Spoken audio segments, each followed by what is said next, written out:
नमस्कार दोस्तों, स्वागत है आपका स्टडी फॉर सिविल सर्विसेज में। यूपी पीसीएस 2026 की कंप्लीट बिल्कुल जीरो से बिल्कुल शुरुआत से सिलेक्शन तक की तैयारी के बैचेस हमारे चालू हो चुके हैं। कंप्लीट प्रीलिम्स का भी चल रहा है, कंप्लीट मेंस का भी चल रहा है। वन स्टॉप डेस्टिनेशन बैच है, मतलब अगर आपने कंप्लीट प्री कर लिया तो आपको पूरी प्री में कट ऑफ निकालने की या प्री की सिलेक्शन तक की तैयारी उसी ग्रुप में करा दी जाएगी।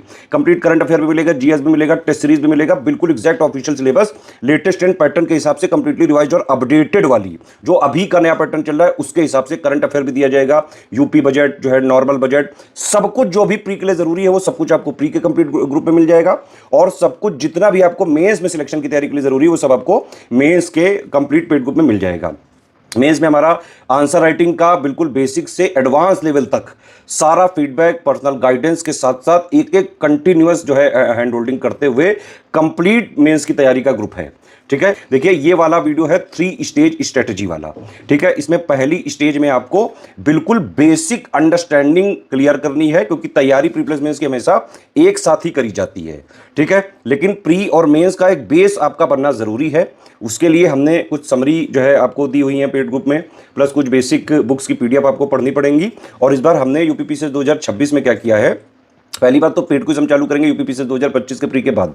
आंसर राइटिंग वगैरह का जो बेसिक है आपको फर्स्ट स्टेज के बाद जो है आपको पूरा फीडबैक वगैरह मिलने लगेगा। आप पूरी आंसर राइटिंग बेसिक से एडवांस लेवल तक सीख लीजिएगा। ठीक है, और इसके अलावा जैसे ही आप फर्स्ट स्टेज क्लियर करते हैं, जो 3 स्टेज स्ट्रेटेजी वाला, ये वीडियो पूरा लास्ट तक देख लीजिएगा। ठीक है, तो पहली स्टेज के बाद तुरंत जो आपने बेसिक अंडरस्टैंडिंग के लिए पढ़ा है, जितना भी बेसिक बुक्स, जो बेसिक समरी वगैरह, उस पर हम लगातार टेस्ट लेते जाएंगे। वीकली या 5-6 दिन में आपको टेस्ट मिलते जाएंगे। सारा शेड्यूल आपको ग्रुप में मिलेगा। इसके अलावा पेड क्विज में रेगुलर भी हम क्वेश्चंस की प्रैक्टिस कराएंगे। सारे के सारे प्री के डाउट आपके क्लियर करे जाएंगे अगर आपने 9000 वाला कंप्लीट प्री वाला लिया हुआ है। ठीक है, इस तरह से पूरी तैयारी कराई जाएगी।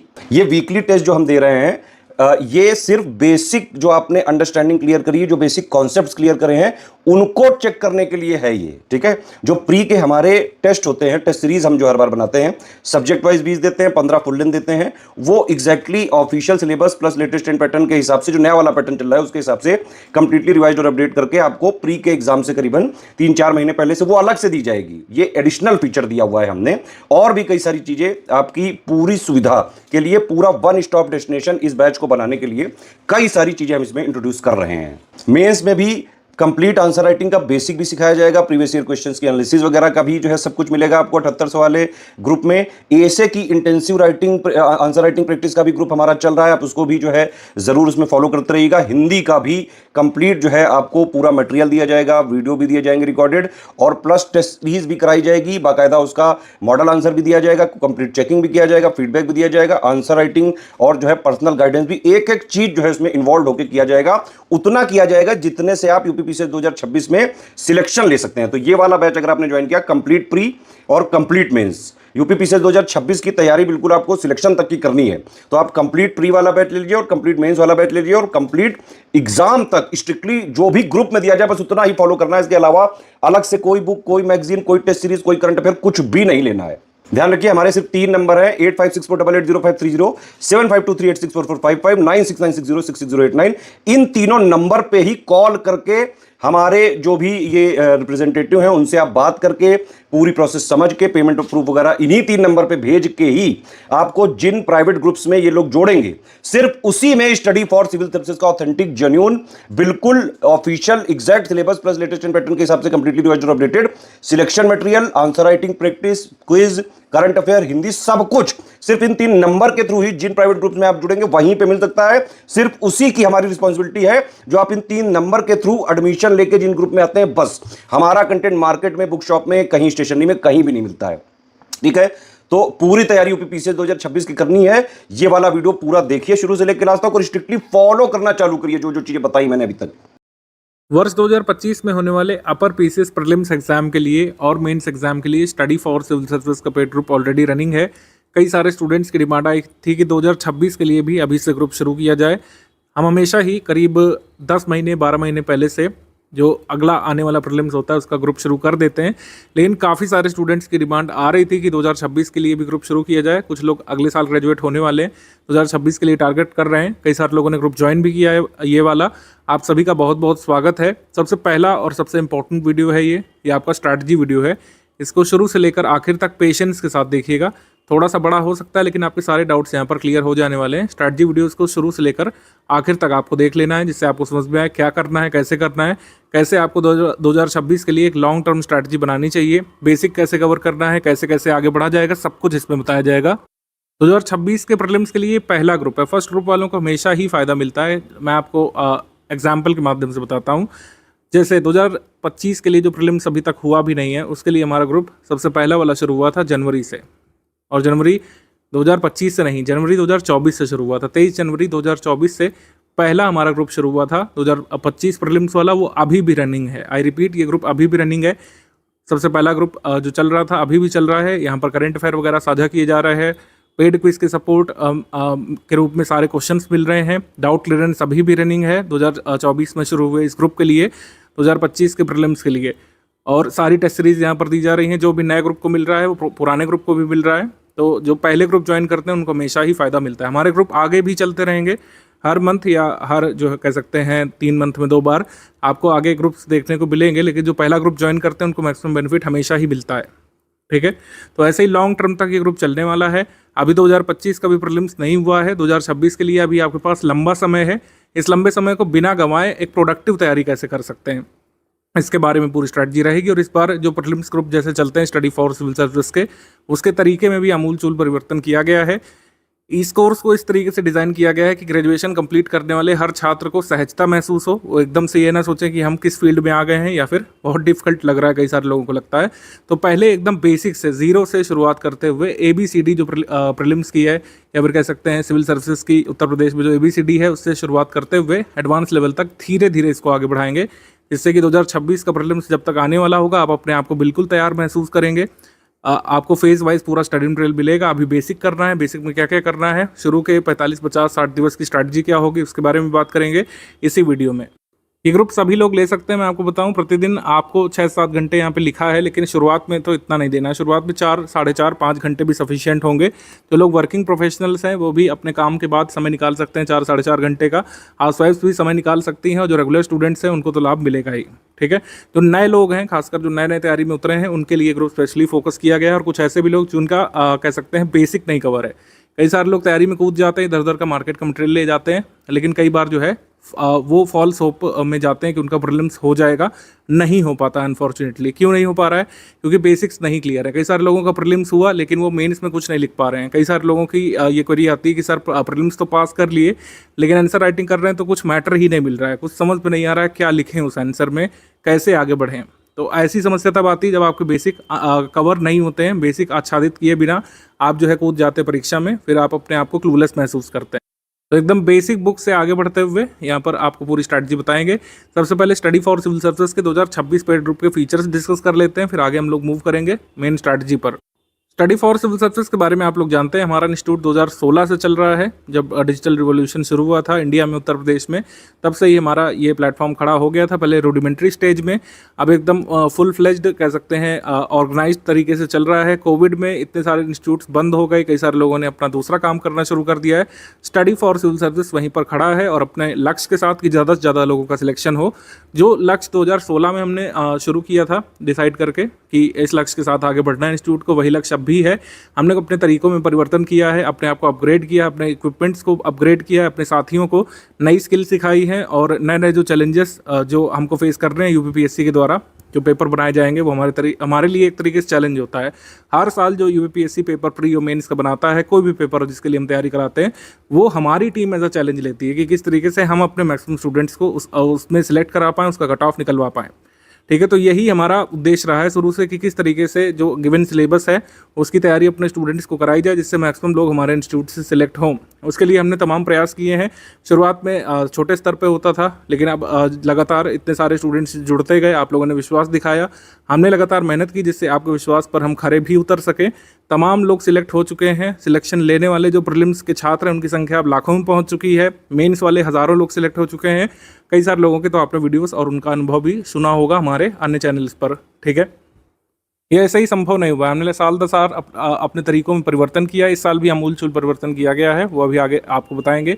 लेकिन स्टडी फॉर सिविल सर्विसेज जिस भी कोर्स के लिए एडमिशन लेता है, जिस भी कोर्स के लिए कुल मिलाकर हम ओपनिंग मतलब करते हैं, जिस भी कोर्स के लिए एडमिशन लेकर के छात्रों को एनरोल करते हैं, हमारा उद्देश्य रहता है कि मैक्सिमम छात्र सिलेक्ट हों। सभी नहीं हो सकते हैं क्योंकि इतनी तो सीटें भी नहीं कभी होती हैं, लेकिन मैक्सिमम लोग हमारे इंस्टीट्यूट से सिलेक्ट हों, और ऐसा होता रहा है। लगातार सिलेक्शन रेशियो हमारा अपग्रेड हुआ है, जबकि नंबर ऑफ वैकेंसी आप देख रहे होंगे कम होती जा रही हैं। स्टडी फॉर सिविल सर्विसेज क्यों वर्क करता है, मतलब क्यों जो है दूसरों से आगे है, और क्यों स्टडी फॉर सिविल सर्विसेज को आपको ज्वाइन करना चाहिए, इसका कारण मैंने लिखा है ये डायग्राम बना करके। सारी चीज़ें सबसे पहली बात एक जगह पर मिल जाती है। एक जगह पर का मतलब है कि आपने टेलीग्राम ग्रुप हमारा ज्वाइन किया, बस आपको ये करना है कि जो भी यहाँ पे दिया जाएगा, जैसे अभी हम बेसिक स्ट्रैटेजी बताएंगे, कुछ दिनों बाद इसी ग्रुप में आगे की स्ट्रैटेजी बताएंगे, किस तरीके से प्रीलिम्स के लिए मूव करना है, कैसे कैसे बेसिक बुक खत्म करने के बाद आपके टेस्ट वगैरह होंगे, बेसिक बुक्स के बाद आपके बेसिक टेस्ट होंगे, उसके बाद एडवांस लेवल की जो सामग्री दी जाएगी आगे उसके टेस्ट होंगे, पेड क्विज कैसे होगी, लगातार करंट अफेयर मिलता जाता है। आपको किसी चीज़ के लिए बाहर वेट करने की ज़रूरत नहीं पड़ती है कि फ़लाँ मैगज़ीन छपेगी तो हम पढ़ेंगे। जैसे कई सारे लोग जो गाइड हैं वो क्या करते हैं कि दूसरे मटेरियल को बता देते हैं कि जब ये मैगज़ीन छपे तो आप ये पढ़ लेना, जब ये वाली बुक आए तो ये पढ़ लेना। इस तरीके से आपकी स्ट्रैटेजीज़ को प्लान कराते हैं। हमारे यहाँ पर ऐसा नहीं है। अगर आप हमारे यहाँ पर इनरोल हुए हैं तो सब कुछ यहीं से मिलता है। यहीं से मतलब स्टडी फॉर सिविल सर्विसेज के पेड टेलीग्राम ग्रुप से आपको सब कुछ मिलता है, यानी कि प्रीलिम्स का करंट अफेयर मिलता है जो मंथ वाइज आता है, नेशनल इंटरनेशनल करंट अफेयर पूरा उसमें कवर होता है, Uttar Pradesh specific current affair अब मंथ वाइज मिलता है आपको। पिछले एक दो वर्षों से मंथ वाइज अपने उत्तर प्रदेश करंट अफेयर भी देना शुरू किया है। एक मंथ में निश्चित तारीख पर 12 तारीख के करीब आपको मिल जाता है ग्रुप में। करंट अफेयर के अलावा जीएस की पूरी प्रिपरेशन यहाँ पर होगी। शुरुआत बेसिक लेवल पर, फिर प्रीलिम्स ओरिएंटेड लेवल पर, फिर एडवांस लेवल पर टफ क्वेश्चंस के लिए आपको तैयार कराया जाएगा। सारा डेटा सेट जो भी होता है, कई सारे डेटाज आपको तैयार करने पड़ते हैं। जैसे जनगणना भी शुरू हो चुकी है अगली वाली, खैर उसके फैक्ट तो बहुत दिन बाद आने की संभावना है, लेकिन जितना भी डेटा वगैरह होता है, नई रिपोर्ट्स जो आती हैं, उसके एसोसिएटेड फैक्ट्स, टाइमली अपडेट्स, सारे जो जरूरी होते हैं वो यहाँ पर मिल जाते हैं आपको। हमारे प्रैक्टिस रिसोर्सेज सबसे इनरिच्ड है। हमने देखा है कि कई सारे लोग भले ही हमारा पेड ग्रुप ना ज्वाइन करें, एकदम लास्ट में एग्जाम आने पर स्टडी फॉर सिविल सर्विसेज की प्रैक्टिस रिसोर्सेज पर मैक्सिमम ट्रस्ट करते हैं। जैसे इस समय आर का एग्जाम ही ले लें आप, जो अभी हाल में हुआ था, उसमें सभी ने स्टडी फॉर सिविल सर्विसेज की टेस्ट सीरीज परचेज की थी, चाहे लीगल माध्यम से चाहे लीगल माध्यम से। और इसका कारण भी है, स्टडी फॉर सिविल सर्विसेज की टेस्ट सीरीज सबसे ज़्यादा एग्जाम ओरिएंटेड होती है। हमारा टेस्ट सीरीज का डिपार्टमेंट है, पूरा नई टेस्ट सीरीज बनाई जाती है, जबकि दूसरों के यहाँ क्या है, टाइपिस्टों की टीम होती है, वो पुराने सवालों को लेकर के तोड़ मरोड़ करके ऑप्शन ऊपर नीचे दाएं बाएं करके देते हैं, जिससे खास लाभ नहीं मिल पाता है आपको। हमारी टेस्ट सीरीज टीम इस तरीके से टेस्ट ड्राफ्ट करती है, जैसे आयोग में आयोग का जो पैनल होता होगा, अब ये प्रक्रिया तो ट्रांसपेरेंट है नहीं जो हम बता पाएँ, लेकिन आयोग जिस तरीके से अपना काम करता होगा हमारे हिसाब से, जो एग्जामिनर्स का पैनल होगा वो अपने अपने क्वेश्चन ड्राफ्ट करते होंगे, वैसे ही हमारा टेस्ट सीरीज डिपार्टमेंट नए क्वेश्चन ड्राफ्ट करता है हमेशा ही, ठीक है, जिससे मैक्सिमम बेनिफिट आपको मिलता है। सबसे जो ज़रूरी टॉपिक्स होते हैं उसकी प्रैक्टिस हम इतनी बार करा देते हैं कि उससे जो क्वेश्चन पूछे जाते हैं प्रीलिम्स में आप कर ले जाते हैं और आपका कट ऑफ निकल जाता है। और सबसे ज़रूरी चीज़ है कमिटमेंट। हमारा सपोर्ट लॉन्ग टर्म के लिए होता है। जैसे ये ग्रुप अभी हम शुरू कर रहे हैं, पहला ग्रुप 2026 का, आप देखेंगे कि 12 महीने, 16 महीने, 17 महीने बाद भी हमारी वही एनर्जी रहेगी, वही हमारा कमिटमेंट रहता है। बार बार आपसे फ़ी चार्ज नहीं की जाती है। अगर एग्ज़ाम 1-2 महीने टल भी जाता है, जैसे एग्ज़ाम ये टला है 2025 वाला, पहले जल्दी होना था लेकिन अब ये टल गया है, ऐसे ही कई बार एग्ज़ाम टल जाते हैं 2-3 मंथ के लिए, तो हम अपना सपोर्ट जारी रखते हैं हमेशा ही। जहाँ तक फिजिबल होता है study for civil services team अपना सपोर्ट मेंटेन करती है, ठीक है। अब आर का एग्ज़ाम जैसे कैंसिल हुआ था तो बहुत लॉन्ग टर्म के लिए टल गया था, तो उसमें हमने जो है कुछ नए चेंजेस किए थे, मतलब डिस्काउंट पर लोगों को एनरोल किया था। लेकिन यूपीपीएससी में आज तक भी ऐसा नहीं हुआ है कि एग्ज़ाम टला हो। इवन कोविड में आप देखेंगे एग्ज़ाम 5-6 महीने के लिए आगे बढ़ गया था, लेकिन हमारा सपोर्ट बिना किसी फीस के जारी रहा था, और हमने कोविड वाले के बाद के एग्ज़ाम की पूरी तैयारी कराई थी प्रीलिम्स में और मेंस में भी। तो हमारा सपोर्ट लॉन्ग टर्म तक रहता है। जो हमारा कमिटमेंट फीस लेने के दिन है वही हमारा 16 महीने बाद, 17 महीने बाद भी रहता है। हमारे टीचर्स आपको डाउट क्लियरेंस ग्रुप में उसी तरीके से एंटरटेन करते हैं जैसे डे 1 में, वैसे डे नंबर 1000, मतलब डे नंबर कह सकते हैं 180वें में, या फिर डे नंबर जो है कह सकते हैं 400वें में। जब 12-14 महीने बीत जाएंगे तब भी हमारा वैसा ही सपोर्ट और वैसे की वैसे एनर्जी बनी रहती है। आपकी एनर्जी भले ही डाउन हो जाए, आप भले ही अपने लक्ष्य से इधर उधर दाएं बाएं हो जाए, लेकिन हमारा सपोर्ट हमेशा बना रहता है। हमारे टीचर्स आपको डाउट बताएंगे, हमारा करंट अफेयर रेगुलर बेसिस पर आएगा। आपके टेलीग्राम ग्रुप में जो भी नए अपडेट्स होंगे, जो भी नया स्टडी मटेरियल होगा, वो टाइमली अपडेट किया जाता रहेगा, ठीक है। Consistent support through out your journey बना रहता है। आपकी यात्रा में हम हमेशा साथ दिखेंगे आपको। आप भले ही यात्रा से इधर उधर हो जाएं, आप भले ही जो है पढ़ाई छोड़ दें कि कुछ और करने लगे, जब तक हमारा कमिटमेंट होता है जिस भी कोर्स के लिए, वो हमारा कोर्स चलता रहता है लगातार, ठीक है। तो इसी तरीके से 2016 से हम लोग चला रहे हैं, साल दर साल जो एग्ज़ाम की डिमांड होती है उसको पूरा करने के लिए minor changes here and there पूरे कोर्स में किए जाते हैं, लेकिन हमारा मॉडल वही है कि कमिटमेंट रहेगा, जो भी कमिटमेंट किया गया है उसको पूरा किया जाएगा और पूरा प्रयास हमारी टीम करेगी कि आपका कट ऑफ निकले। अगर आप पढ़ेंगे, हमारा पढ़ाया हुआ एग्ज़ाम में आता है, आपका कट ऑफ ज़रूर निकलेगा। हम लगातार प्रयास करेंगे, आप लगातार पढ़ते जाइए तो कट ऑफ ज़रूर निकलेगा। तो जैसे जो हमने आपको बताया वो यहाँ पर लिखा भी हुआ है, वन स्टॉप डेस्टिनेशन के फॉर्म में रहेगा। कंप्लीट स्टडी मटेरियल आपको मिलेगा, prelims oriented recorded video lectures बाद में मिलेंगे, टेस्ट सीरीज मिलेगी, प्रीलिम्स ओरिएंटेड कुछ नोट्स भी मिलेंगे आगे चल करके, पीवाईक्यू कंपाइलेशन मिलेगा। सिर्फ यहीं पर जो पीवाईक्यू कंपाइलेशन मिलेगा वही पढ़ना पड़ेगा बाहर से, बल्कि पीवाईक्यू कंपाइलेशन हम लोग नहीं देते हैं कभी, ना रिकमेंड करते हैं, ना बाहरी कोई मैगजीन रिकमेंड करते हैं। मंथली करंट अफेयर आपको मिल जाता है, कैसे कैसे मिलेगा अभी बता रहे हैं। मंथली लाइव डिस्कशन ये फीचर है, ये हमने 2025 से शुरू किया था। मंथली लाइव डिस्कशन में क्या होता है कि 2026 के अगर आप फुल पेड ग्रुप में हैं तो आपके डाउट क्लियरनेस वाले ग्रुप में एक अप्रोप्रिएट टाइम पर, जनरली 40 दिन या 35 दिन के अंतराल में हम लोग एक लाइव डिस्कशन सेशन करते हैं। वो ऑडियो के माध्यम से होता है, ठीक है। टेलीग्राम में ऑडियो सेशन हम लोग करते हैं, लाइव होता है वो, मतलब लाइव आकर के टीचर आपके डाउट्स जो है सुनेंगे, उसको बताएंगे। आप जो है मतलब लाइव आकर के अपने डाउट पूछ सकते हैं और टीचर से डिस्कस कर सकते हैं क्या चीज़ आपको नहीं समझ में आ रही है, ठीक है, बुक से पढ़ाई नहीं समझ में आ रही है, क्या अप्रोच रखनी चाहिए एग्ज़ाम के लिए वो समझ नहीं पा रहे हैं, आप कोई ऐसा डाउट पूछना चाहते हैं जो लाइव आकर के ही पूछा जा सकता है तो आप पूछ सकते हैं, ठीक है। यूपीपीएससी स्पेसिफिक, सिलेबस स्पेसिफिक और बेसिकली प्रीलिम्स ओरिएंटेड चर्चा यहाँ पर होती है। यूपीपीएससी स्पेसिफिक ये 35-40 दिवस में एक बार होता है, जब भी होना होता है हमारे टीचर आपको नोटिफाई कर देंगे और आप जो है अपने टेलीग्राम ग्रुप में इसको ज्वाइन कर सकते हैं और अपने डाउट जो है डिस्कस कर सकते हैं। इसमें पार्ट लेना कंपलसरी नहीं है, यानी कि ये कोर्स का कोई ऐसा भाग नहीं जो आपसे छूट गया या फिर आप नहीं ज्वाइन कर पाए तो आपका कोई नुकसान होगा, ऐसा नहीं है। जो लोग ज्वाइन करना चाहते हैं, जिनके डाउट है, वो यहाँ पे पूछ सकते हैं। अदरवाइज जो डाउट क्लियरेंस वाला ग्रुप है जिसमें आप अपने कोर्स स्पेसिफिक डाउट पूछेंगे वो तो टाइमली चलता ही रहता है, डेली जो है 15-16 घंटे वो चलता है। आप सुबह से लेकर रात तक अपने डाउट पूछ सकते हैं। अगर लेट नाइट डाउट पूछते हैं तब भी हमारी टीम रिप्लाई करती है कई बार। अगर 2 बजे के बाद डाउट पूछेंगे रात में तो नेक्स्ट मॉर्निंग आपको ग्रुप शुरू होते ही डाउट का रिड्रेसल मिल जाता है, आपका जवाब टाइमली मिल जाता है। इस पीडीएफ को अच्छे से देख लीजिएगा कुल मिला करके, इस पीडीएफ को डाल भी देंगे आपके टेलीग्राम ग्रुप में, पिन कर देंगे। इसमें टाइम प्लान लगा हुआ है, किस तरह से बेसिक तैयारी करनी है, किस दिन कौन सा चैप्टर कितने घंटे पढ़ना है। इस बार ये व्यवस्था भी हमने कर दी है, पहले हम लोग ये नहीं करते थे, चैप्टर वाइज नहीं बताते थे, बुक वाइज बताते थे, लेकिन इस बार चैप्टर वाइज डेली कितने चैप्टर, कितने घंटे, कितने चैप्टर, पूरा यहाँ पर टाइम प्लान हमने बनाया है, जिससे बेसिक प्रिपरेशन आप शुरू में करें। एकदम जो ABCD से शुरुआत करना चाहते हैं उनको काफ़ी बेनिफिट इसमें मिलने वाला है कि डेली बेसिस पर 45 से 60 दिवस का जो प्लान है 2 महीने का, ठीक है। अगर आप में कैलिबर है तो 1.5 महीने में भी इसको कर सकते हैं, 45 दिवस में। अगर थोड़ा टाइम लेना चाहते हैं 60 दिवस में इसको कंप्लीट कर सकते हैं। फिर आपके इसी स्टडी मटेरियल पर, इसी पढ़े हुए बेसिक पर आपके टेस्ट होंगे, जिससे आप अपनी प्रिपरेशन चेक करेंगे। स्टेज वाइज चलते जाना है। शुरू का जो पहला 2 महीना होगा वो बेसिक पढ़ाई के लिए है, फिर आगे आपके टेस्ट होते रहेंगे करीब 1 महीने तक, बेसिक के 1-1.5 महीने तक टेस्ट होंगे, इवैल्यूएशन आप करिए, उसके बाद आगे की स्ट्रैटेजी बताई जाएगी। अभी बेसिक का ही हम बताएंगे। ओवरऑल आपको आइडिया हमने दे दिया है कि पहले जैसे बेसिक होगा, फिर प्रीलिम्स ओरिएंटेड मटेरियल होगा, फिर पीवाईक्यू कंपाइलेशन मिलेगा और रिकॉर्डेड वीडियो लेक्चर मिलेंगे, उसको देखना है आपको, उससे तैयार करना है। प्रैक्टिस शुरू हो जाएगी। प्रैक्टिस अभी तुरंत नहीं शुरू कर रहे हैं क्योंकि अभी काफ़ी टाइम है हमारे पास।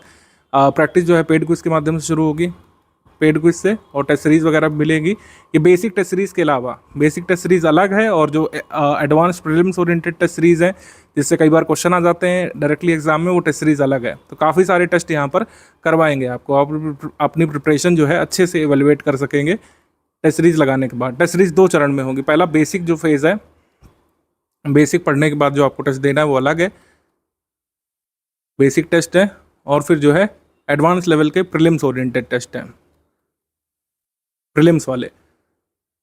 और पेड क्विज शुरू हो जाएगी, उसमें रेगुलर बेसिस पर पूरे सिलेबस के मोस्ट इंपॉर्टेंट फैक्ट्स और क्वेश्चंस रिवाइज कराए जाते हैं, उसको आप अटेम्प्ट करते रहते हैं, वो अलग है। जो लोग भी पेमेंट वगैरह कर चुके हैं, आपको दिख रहा होगा कि करीब आपको 3 ग्रुप में जोड़ा गया है। 3 मेजर ग्रुप हैं। सबसे पहला स्टडी मटेरियल वाला ग्रुप है, जिसमें सारा स्टडी मटेरियल अभी तक का जो आपको स्टडी करना है, बेसिक जैसे दिया गया है, बेसिक बुक्स वगैरह अभी यही दिया गया होगा, और कुछ चीज़ें बेसिक बुक्स वगैरह दिख रही होगी आपको इसमें, और टाइम प्लान वगैरह दिख रहा होगा। ये पेड स्टडी मटेरियल वाला ग्रुप है, ठीक है। डाउट क्लियरेंस वाला ग्रुप है जिसमें आपको जोड़ा गया होगा, उसमें आप डाउट पूछ सकते हैं टीचर से डायरेक्टली, अपने लिख करके पूछ सकते हैं इसमें। और इसी डाउट क्लियरेंस वाले ग्रुप में लाइव सेशन भी होगा एक निश्चित अंतराल पर। जो लोग ग्रुप में अभी अभी ज्वाइन करे हुए हैं, जैसे ग्रुप शुरू हुआ है मान लीजिए फला तारीख को, और आप 10 से 15 दिवस बाद भी ज्वाइन करते हैं, तो सबसे पहला जो काम करना है अपने ग्रुप के पिंड मैसेज में स्ट्रैटेजी वीडियो देखना है और पेड ग्रुप में स्टडी मटेरियल कैसे देखें वाला वीडियो देखना है। इससे आप सब कुछ समझ पाएंगे। अब जिसके लिए आप लोग कई मतलब कह सकते हैं मिनट से स्ट्रैटेजी वीडियो में रुके हुए हैं, वेट कर रहे हैं, वो ये है कि शुरुआत कैसे करें। हम ग्रुप में सर आ गए, कैसे पढ़ाई शुरुआत कर दें। तो ये 45 दिवस का जो बेसिक टाइम प्लान है वो ये है। इसमें हम ये वाले सब्जेक्ट कवर करने वाले हैं। इकोनॉमी के लिए बाद में बताया जाएगा, ठीक है, अर्थव्यवस्था के लिए, क्योंकि इसमें दो तरीके से प्रिपरेशन होती है, एक होती है स्टैटिक की और एक होती है करंट ओरिएंटेड की। इसका बता दिया जाएगा बाद में। शुरुआत में जो बेसिक बड़े बड़े सब्जेक्ट हैं जिससे ज़्यादा क्वेश्चन आपके एग्जाम में आते हैं, जैसे इतिहास। इतिहास में भी ancient history, medieval history, modern history, ठीक है, पॉलिटी, राज्य व्यवस्था, भूगोल, ठीक है, भूगोल में जिसमें इंडियन ज्योग्राफी भी शामिल है, वर्ल्ड ज्योग्राफी भी शामिल है, मानव भूगोल, इकोनॉमिक ज्योग्राफी भी शामिल है, और फिर सामान्य विज्ञान। ये बड़े बड़े जो सब्जेक्ट हैं, एनवायरनमेंट भी ले लीजिए इसमें, ठीक है। तो ये बड़े बड़े सब्जेक्ट कंप्लीट करना जरूरी है। अब छोटे सब्जेक्ट जैसे कुछ लोग पूछे तो कौन होते हैं भाई, छोटे सब्जेक्ट हम लोग मानते हैं जैसे यूपी का जीके, यूपी जीके ये छोटा सब्जेक्ट हो गया। आर्ट एंड कल्चर, प्रीलिम्स में आर्ट कल्चर से बहुत कम ही सवाल आते हैं, तो आर्ट कल्चर ये छोटा सब्जेक्ट हो गया। गवर्नमेंट स्कीम वगैरह है, ये सब हम छोटे सब्जेक्ट के रूप में रखते हैं, यानी कि इनको कंप्लीट किया जा सकता है, इनका पोर्शन कम होता है, ठीक है। तो ये वाले सब्जेक्ट कंप्लीट करना है पहले। आप जीएस की तैयारी इन्हीं सब्जेक्ट से आगे बढ़ाएंगे तभी मैक्सिमम बेनिफिट होता है, क्योंकि प्राचीन भारत का इतिहास, मध्यकालीन इतिहास, आधुनिक इतिहास, कुल मिलाकर ये पूरा इतिहास वाला जो पोर्शन है सबसे ज़्यादा हॉन्टिंग है स्टूडेंट्स के लिए। जो नए नए प्रिपरेशन करने आते हैं, मैंने देखा है कई बार उनको अगर सही गाइडेंस नहीं मिलता है, वो इतिहास की किताबें देख करके ही बैक ऑफ कर जाते हैं कई बार कि सर इतना सब कुछ कैसे याद होगा, ये तो बहुत सारा है, और ये तो बेसिक इतना जा रहा है तो आगे कितना होगा। अगर इतिहास इतना है तो भूगोल कितना कितना होगा, सामान्य विज्ञान कितना कितना होगा। कई बार लोगों के लिए हॉन्टिंग होता है, लेकिन कोई चिंता वाली बात नहीं है। अगर आप ये टाइम प्लान फॉलो करेंगे सब कुछ आसान लगने लगेगा। थोड़ा सा शुरू में आपको बर्डन महसूस हो सकता है, लेकिन अगर टाइम प्लान के ये वाले फेज से आप गुजर गए बेसिक वाले से, बाद में चीज़ें बहुत आसान हो जाएंगी, प्रीलिम्स के लिए और मेंस के लिए भी। तो शुरुआत में इन सारे सब्जेक्ट की कुछ बेसिक किताबें हम रिकमेंड करेंगे। उसकी एक फेस्ड रीडिंग आपको करनी है, सिस्टमैटिक रीडिंग करनी है, स्ट्रक्चर्ड रीडिंग करनी है। उसके बाद आपके टेस्ट होंगे। ये वाला फेज से अगर आप गुजर गए तो बाकी जो स्टडी मटेरियल मिलने वाला है आपको प्रीलिम्स वाले ग्रुप में, जिन लोगों ने मेंस का ज्वाइन किया होगा मेंस वाले ग्रुप में, तब आपकी राह बहुत आसान हो जाएगी। हमारी कुछ बेसिक बुक्स हैं और समरी पीडीएफ है जिनका अध्ययन शुरू में आपको करना है। ये डे वाइज हमने लगा दिया है। इसमें देखिए हमने तारीख नहीं डाली है, तारीख हमेशा ही आपका कह सकते हैं और डामाडोल कर देती कॉन्फिडेंस, क्योंकि तारीख में फिर टाइम बाउंड हो जाता है। इसमें हमने तारीख नहीं डाली, इसमें डे डाला है। किसी भी दिन से आप शुरू कर सकते हैं। हमारा ग्रुप शुरू हुआ है आज, और हो सकता है आप 10-15 दिवस बाद ज्वाइन करें, तब आपके लिए डे 1 उस तारीख से शुरू होगा जिस तारीख से आप टाइम प्लान फॉलो करना शुरू करेंगे। तो डे 1 में क्या क्या पढ़ना है भाई, जैसे डे 1 में हमने आपको दे दिया है चैप्टर 1 ऐतिहासिक पृष्ठभूमि, ये एम लक्ष्मीकांत से स्टडी करना है। फिर types of sources and historical construction, ancient history R S Sharma वाली बुक से, एंशिएंट हिस्ट्री की समरी के 5 पेजेस से पढ़ने हैं। अभी पहला काम करना है डे 1 में। फिर डे 2 में क्या है भाई, ऐसे डे 3 में, डे 5 में सब कुछ दिया हुआ है क्या क्या पढ़ना है। मतलब ये इस तरीके से अरेंज किया गया है कि आपके ये 45वें दिवस तक ये बुक्स कंप्लीट हो जाएंगी। हमारी समरी और हमारी जो बेसिक बुक्स हैं हिस्ट्री वाली वो कंप्लीट हो जाएगी। लक्ष्मीकांत थोड़ा सा बच जाएगा, उसको आप बाद में कवर कर सकते हैं 15 दिन एक्स्ट्रा ले करके। लक्ष्मीकांत के मोस्ट इंपॉर्टेंट जो चैप्टर हैं जो आपको पढ़ने ही चाहिए यूपीपीएससी के लिए, वो इसमें कवर हो जाएंगे। मॉडर्न हिस्ट्री की, मेडिवल हिस्ट्री की और एंशिएंट हिस्ट्री की बुक खत्म हो चुकेगी। हमारी सारी समरी फिनिश हो चुकी होंगी, और एनसीईआरटी की जितनी भी ज्योग्राफी है वो फिनिश हो चुकी होगी, ठीक है। तो एनसीईआरटी की ज्योग्राफी, साइंस का जो मटेरियल है, साइंस की हमारी समरी वो इसमें फिनिश हो चुकी होगी। जितनी भी बेसिक बुक है 45 दिवस तक फिनिश हो चुकी होंगी, अगर आप इस तरीके से फेज्ड वाइज रीडिंग करेंगे तो। अब आपको लग रहा होगा कि सर ये तो कोई भी कर सकता था, कोई भी बंदा टाइम प्लान बना सकता था, चैट जीपीटी से हम कह देते थे, प्रॉम्प्ट दे देते तब भी बन जाता है। इसका महत्व क्या है? इसका महत्व ये है कि अगर आप हमारे ग्रुप में आकर के ये 45 दिवस फेज वाइज स्टडी करेंगे बेसिक बुक्स की, आगे की राह बहुत आसान हो जाने वाली है। आगे फिर ये नहीं लगेगा कि सर ये मेंस का सिलेबस नहीं समझ में आ रहा है, सर ये आंसर राइटिंग नहीं समझ में आ रही है, इसमें क्या चीज़ है, आर्ट कल्चर में क्या क्या आता है, जो कह सकते हैं मॉडर्न इंडिया वाला टॉपिक है, कहाँ से शुरू होता है, कहाँ खत्म होता है। ये जो छोटे छोटे डाउट्स रह जाते हैं लोगों के, इतना सब कुछ पढ़ने के बाद भी वो नहीं रहेंगे। पर प्रीलिम्स के बाद आप मेंस का जब स्टडी मटेरियल उठाएंगे, स्टडी फॉर सिलेबस का फैमिलियर लगेगा, स्मरण करना आसान रहेगा, आत्मसात करना आसान रहेगा, आंसर राइटिंग की शुरुआत करना आसान रहेगा। और सिर्फ इतना ही नहीं है कि टाइम प्लान बन गया है, 45 से 60 दिवस तक ये फॉलो करने के बाद आपके बेसिक टेस्ट भी होंगे। बेसिक टेस्ट होंगे, जिससे आप ये कंफर्म कर पाएंगे कि जो आपने 45 दिवस दिए वो कितने फ्रूटफुल रहे, आप क्वेश्चन कर पा रहे हैं कि नहीं। क्योंकि जो टेस्ट होंगे बेसिक वाले इसी स्टडी मटेरियल पर आधारित रहेंगे। जो आपने 45 दिवस तक कंप्लीट किया इसी स्टडी मटेरियल पर आधारित रहेंगे ये अगले बेसिक टेस्ट। ठीक है, हर 5 दिवस में 7 दिवस में एक मतलब हम लोग इस तरीके से प्लान आगे साझा कर देंगे आपको 45 दिवस खत्म होने के बाद, कि हर 5वें दिवस, 5 से 6 दिवस, एवरी 5th और 6th डे आपका टेस्ट होगा एक फेज्ड मैनर में। ठीक है, टेस्ट होगा, आप उसका एवेल्यूएशन करेंगे और पता लगाएंगे कि आपने जो भी पढ़ा बेसिक बुक उससे आप कितने क्वेश्चन अटेम्प्ट कर पा रहे हैं। उसको ग्रुप में डिस्कस कर सकते हैं। इसके लिए लाइव सेशन भी हम लोग करेंगे जिसमें आप अपना स्कोर डिस्कस कर सकते हैं और आगे की राह हम लोग बताएंगे आपको। अच्छा, एक चीज़ और है कि 45 दिवस का हमने बनाया है, एक एवरेज स्टूडेंट के हिसाब से मैंने बनाया है इसको। लेकिन अगर किसी को लगता है कि वो स्लो रीडर है, उसको थोड़ा और समय लगता है, तो आप इसको 60 या 65 दिवस तक भी ले जा सकते हैं। कोशिश करिए कि इससे आगे नहीं बढ़ाइएगा। मेरे हिसाब से डेली अगर 3 घंटे भी देंगे मुश्किल से, तब भी 60 दिवस में 62 दिवस में कंप्लीट किया जा सकता है। अगर 4.5 घंटे तक देंगे तो 45 दिवस में ये पूरा कंप्लीट किया जा सकता है। अब ये रीडिंग करना बहुत ज़रूरी है। जैसे आजकल ये रील वाली दुनिया है, लोग बुक्स से हटते जा रहे हैं, लेकिन जो सिविल सर्विसेज के स्टूडेंट्स हैं उन्हें बुक्स का महत्व समझना पड़ेगा। बिना बुक्स के देखिए हो नहीं पाएगा। अब जैसे कुछ लोग पूछेंगे कि सर बुक्स से नहीं आ रहा है, कि बात सच है। एनसीईआरटी की सारी बुक आप पढ़ डालिए तब भी यूपीएससी के 10-15 से ज़्यादा क्वेश्चन नहीं कर पाएंगे, और 10-15 क्वेश्चन से कट ऑफ निकलता नहीं है। लेकिन इसका महत्व हमेशा ही रहता है। जो आगे मटेरियल हम लोग देंगे जो फैक्ट ओरिएंटेड होगा, जिसमें कई सारे फैक्ट होंगे, कौन सा मिनरल कहाँ पे पाया जाता है देंगे, कौन सी पहाड़ी कहाँ पे है, कई सारे वर्ल्ड ज्योग्राफी के इतने सारे फैक्ट हम लोग जो देंगे उसको याद करना आसान हो जाता है। जिन लोगों के बेसिक कवर होते हैं उनका एक ऐसा इंस्टिंक्ट डेवलप होता है कि कई बार जो उनको उत्तर नहीं पता होता है उसका भी सही उत्तर निकाल ले जाते हैं वो लोग एग्जाम में। वो इंस्टिंक्ट आपका तभी डेवलप होगा जब ये आप सबसे कठिन वाले फेज से गुजरेंगे। फ़ोन रख करके, रीलों से ध्यान हटा करके अगर ये बेसिक वाला आपने कवर कर लिया, जो लोग सीरियस स्टूडेंट है वो मेरी बात समझ रहे होंगे, अगर ये बेसिक वाला फेज़ आपने कवर कर लिया तो आगे के सारे फेज़ बहुत आसान हो जाने वाले हैं। स्टडी शेड्यूल के बाद आपके वीकली टेस्ट शुरू हो जाएंगे, उस पर ध्यान केंद्रित आपको करना पड़ेगा। स्टडी शेड्यूल खत्म होने के तुरंत बाद आप टेस्ट देंगे तो फिर से मतलब रिवीजन करने की ज़रूरत नहीं पड़ेगी। टेस्ट देते देते आपको समझ में आ जाएगा कि कितना आप लोग पढ़ पाएँ और कितना यहाँ पे दोबारा रिवाइज करने की ज़रूरत होगी। लक्ष्मीकांत की पूरी बुक में से क्वेश्चंस रहेंगे, मोस्ट इंपॉर्टेंट टॉपिक शेड्यूल में शामिल कर दिए हैं। धीरे धीरे लक्ष्मीकांत को पूरा खत्म करने की कोशिश कर रहे हैं आपको 45 दिवस के बाद तक। कई सारे लोगों के मन में अभी भी डाउट रह रहा होगा कि क्यों बेसिक बुक पढ़ें जब इससे पूरा सिलेबस कवर नहीं होता है और एग्जाम में सारा कुछ नहीं आ सकता है। लेकिन बेसिक बुक जरूरी है, क्योंकि जो स्टाइल है बेसिक बुक का, जो पुरानी एनसीईआरटी है उसमें समझाते हुए चीज़ें दी हुई हैं।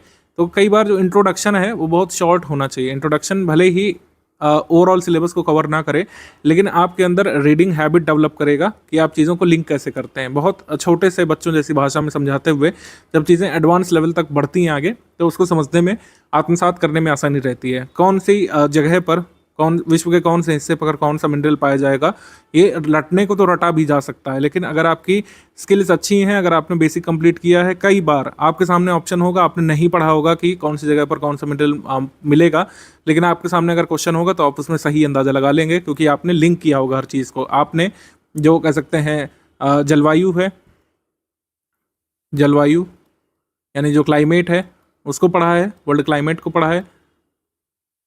इसके साथ आपने जियोलॉजी पढ़ी है अच्छे से, इसके साथ आपने सॉइल वगैरह पढ़ा है। इन सबको लिंक करके आप कहीं ना कहीं अंदाज़ा लगा लेंगे कि कौन सी जगह पर कौन सा मिनरल मिलेगा। ये ऐसे ही वर्क करता है। ये मैं आपको वैसे नहीं समझा सकता जब तक आप खुद नहीं पढ़ेंगे।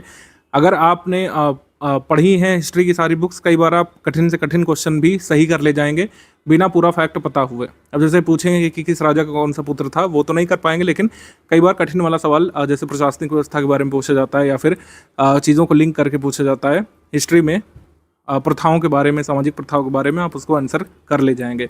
अभी भी कुछ क्वेश्चन हैं जो एनसीईआरटी से डायरेक्टली हो सकते हैं, सरप्राइजिंगली आपको शायद ना पता हो।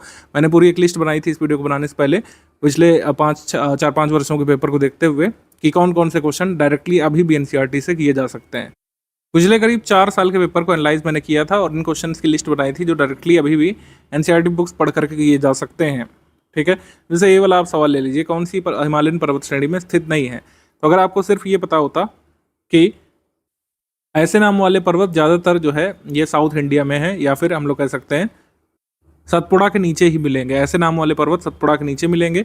हमसे पूछा है हिमालयन पर्वत श्रृंखला श्रेणी में कौन कौन शामिल हैं। तो अगर आपने ये 2 एलिमिनेट कर लिए तो ये 2 आंसर आप कर सकते थे, इसका आंसर डी वाला आप निकाल सकते थे।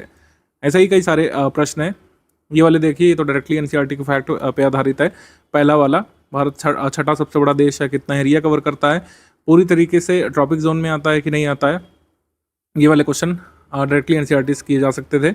ये वाला रक्त में ब्लू बेबी सिंड्रोम किससे होता है, या डायरेक्टली गिवन है। विटामिन वाला जो केमिस्ट्री में जो कह सकते हैं हम पढ़ते हैं, विटामिन वाले में साफ साफ दिया हुआ एनसीईआरटी में कि ह्यूमन बॉडी सारे विटामिन को सिंथेसाइज नहीं कर पाती, हमको कुछ स्पेसिफिक फूड कंज्यूम करने होते हैं अपनी डाइट में, जिससे हमारे गट में यानी हमारी आंतों में जो बैक्टीरिया होते हैं वो विटामिन सिंथेसाइज करते हैं। ठीक है, तो इस कंसेप्चुअल क्वेश्चन को कर सकते थे आप। ऐसे ही जलवायु वगैरह वाला चैप्टर अगर आपने पढ़ा हो और रिन्यूएबल एनर्जी रिसोर्सेज वाला चैप्टर पढ़ा हो तो इन वाले क्वेश्चंस को कर सकते थे। ठीक है, अगर आपने थोड़ा बहुत जो कृषि वाला चीज़ें कंप्लीट की हैं तो ये अंदाज़ा लगा सकते थे कि कौन सी क्रॉप कहाँ पे देखने को मिलेगी। एग्रीकल्चर, साइंस और इन्वायरमेंट वगैरह को लिंक करके कई सारी चीज़ें जो एनसीईआरटी में चैप्टर्स के फॉर्म में दी हैं, उससे काफ़ी फ़ायदा आपको ना सिर्फ प्रीलिम्स में मिलता है बल्कि मेंस में भी। ये क्वेश्चन आप कर सकते थे। ये मुगल साम्राज्य मूल रूप से सैनिक राज्य था, ये अवधारणा दी है एनसीईआरटी में। ठीक है, क्योंकि मुगल जो है थियोक्रेसी पर आधारित राज्य नहीं था। मुगल कह सकते हैं administration what not based on theocracy. ठीक है, राज धर्म पर आधारित नहीं था, सैनिक राज्य था और मनसबदारी सिस्टम के हिसाब से यहाँ पे सैनिकों को नियुक्त किया जाता था। Asiatic Society of Bengal directly दिया है। आज भी कई सारी चीज़ें डायरेक्टली दी हैं एनसीईआरटी में जो पूछी जाती हैं। Various components of ecosystem are independent, यहाँ पे नॉट दिया हुआ है तो ये असर्शन रॉन्ग हो जा रहा है हमारा। ये पिछले 4-5 वर्षों के पेपर से मैंने निकाला। यूट्रोफिकेशन दिया है और बायोजियोकेमिकल साइकिल भी दी है।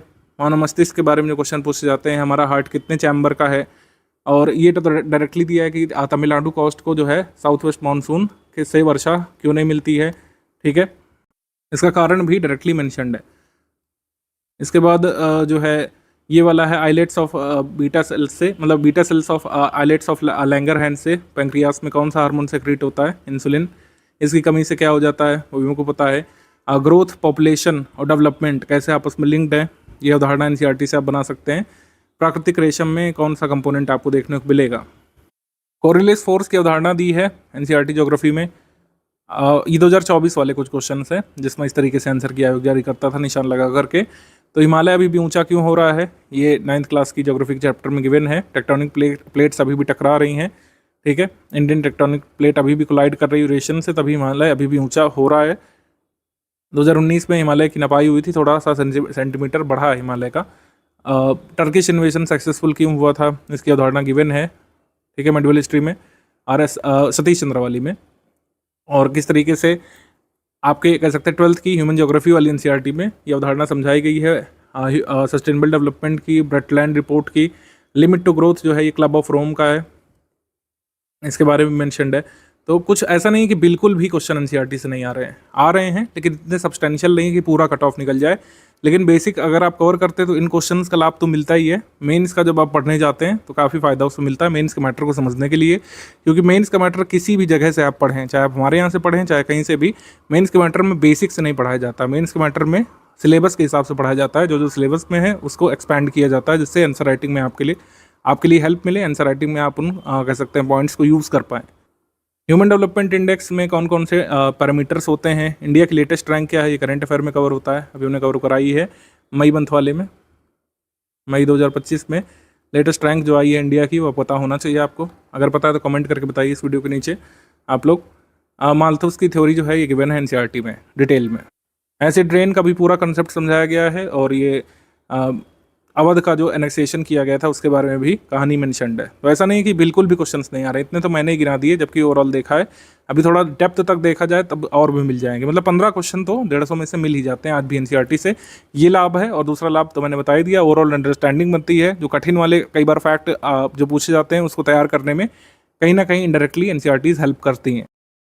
यूपीपीएससी में कितने टॉपिक से कितने क्वेश्चन बनते हैं, कौन कौन से टॉपिक जरूरी होते हैं, उस टॉपिक से कितने क्वेश्चन आते हैं, इसका आइडिया शुरू से होना चाहिए। इसके लिए हम चार्ट देते हैं आपको स्ट्रैटेजी PDF में। ये शुरू से ही भान होना चाहिए कौन सब्जेक्ट सबसे ज़रूरी वाले हैं। जैसे हिस्ट्री ऑफ इंडिया, इसमें एंशिएंट, मेडिवल, मॉडर्न तीनों ही शामिल है। Ancient history, medieval history, modern history मैंने जानबूझ करके इसमें अलग अलग से आपको नहीं बताया, क्योंकि तीनों ही बहुत महत्वपूर्ण है। पहले 4-5 वर्ष पहले ऐसा कहा जाता था, और वो सत्य भी थी ये बात कि आप मॉडर्न हिस्ट्री पर फोकस करिए, एंशिएंट मेडिवल छोड़ दीजिए, या फिर बहुत मिनिमल फोकस उस पर रखिए। लेकिन ऐसा नहीं है, अब एंशिएंट से ज़्यादा क्वेश्चन हो सकते हैं पूरे में, पूरे पेपर में मेडिवल से ऐसा हो सकता है ज़्यादा क्वेश्चन आ जाए, मॉडर्न से कम आ जाए, तो पूरे हिस्ट्री को कवर करना है। एटलीस्ट शुरुआत में तो पूरी हिस्ट्री पर ही फोकस करना है। जब एकदम एग्जाम नज़दीक होगा तो आगे की स्ट्रैटेजी आपको बताएंगे। 2024 वाले पेपर में जो दिसंबर में हुआ था 26 सवाल आए थे हिस्ट्री से। 2023 में भी आइडेंटिकल रहा था, 26 आए थे। 2022 में 24 आए थे। 2021 में 19 रह गए थे। 2020 में 22 आए थे। 2019 में भी 22 आए थे। तो हिस्ट्री ऑफ इंडिया से 20+ क्वेश्चन हमेशा ही एक्सपेक्टेड होते हैं। जरूरी टॉपिक है आपका।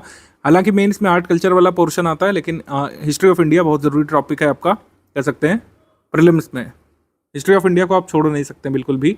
1/6 हिस्सा है पूरे पेपर का अगर आप कैलकुलेट करें तो इंडियन हिस्ट्री बहुत ज़रूरी टॉपिक है। इकोनॉमी ऑफ इंडिया, इससे 15 सवाल आए थे, इस बार ज़्यादा आए थे, पहले कम रहते थे। ठीक है, पहले इकोनॉमी से कम सवाल आते थे, लेकिन अब स्टैटिक भी पूछा जा रहा है, करंट अफेयर भी। इकोनॉमी का हम आगे आपको बताएंगे, शुरुआत के 45-60 दिवस के बाद इकोनॉमी का अलग से प्लान आपको बताएंगे, तो देखिएगा उसमें। जनरल साइंस का क्लियर है, जो टाइम प्लान फॉलो करेंगे उसमें जनरल साइंस का आपका बेसिक बनेगा। बाद में जो बेसिक मटेरियल के बाद जो प्रीलिम्स ओरिएंटेड मिलेगा उससे आप ये क्वेश्चन कंप्लीट कर ले जाते हैं। 24 आए थे, 19 आए थे पहले, 22, 24 इस तरीके से आते हैं। इंडियन पॉलिटी से अब 20+ क्वेश्चन आने लग रहे हैं, पहले कम आते थे। 20+ क्वेश्चन जो इंडियन पॉलिटी से रहते ही रहते हैं, तो ये बहुत इंपॉर्टेंट टॉपिक अब बन चुका है। ठीक, ज्योग्राफी बहुत इंपॉर्टेंट है, 23 सवाल इससे रहते हैं और अब बढ़ेंगे ही सवाल। जिस हिसाब से पैटर्न चेंज हो रहा है, ज्योग्राफी पर खासा फोकस किया जा रहा है आयोग के द्वारा। पहले देखिए 16, 17 रहते थे, लेकिन अब जो है 23 सवाल, 25 तक भी हो सकते हैं आपके प्रीलिम्स में।